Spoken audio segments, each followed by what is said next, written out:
এই প্রথম বড়লোকি ফল খেয়ে এইভাবে ঠকে যাবো ভাবতে পারিনি। তো আসসালামু আলাইকুম বন্ধুরা।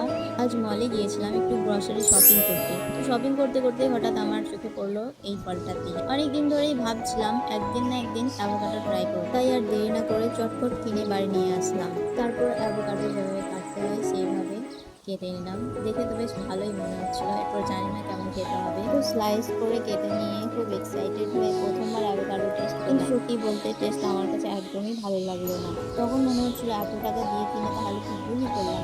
কিন্তু এত দামি জিনিস তো আর ফেলে দেওয়া যায় না। তাই ভাবলাম তো অন্যভাবে ট্রাই করা যাক। তাই অ্যাভোকাডোটাকে ভালোভাবে ম্যাশ করে ওতে কিছুটা লেবুর রস দিলাম। সাথে পেঁয়াজ, গাজর, ক্যাপসিকাম, ধনেপাতা কুচি দিলাম। তারপর গোলমরিচ গুঁড়ো, লবণ আর চিলি ফ্লেক্স দিয়ে ভালোভাবে মিক্স করে নিলাম। এরপর ব্রেডটা একটু টোস্ট করে নিয়ে তার উপর থেকে অ্যাভোকাডোর যেই মিক্সচারটা বানিয়েছিলাম ওটা দিয়ে দিলাম উপর দিয়ে।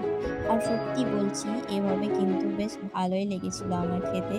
প্রথমবার অ্যাভোকাডো খেয়ে যতটা হতাশ হয়েছিলাম, এই অ্যাভোকাডো টোস্ট খেয়ে ততটাই খুশি হয়ে গেলাম। তোমরা কেউ যদি প্রথমবার অ্যাভোকাডো কিনে হতাশ হও তাহলে কিন্তু এইভাবে একবার ট্রাই করে দেখতে পারো।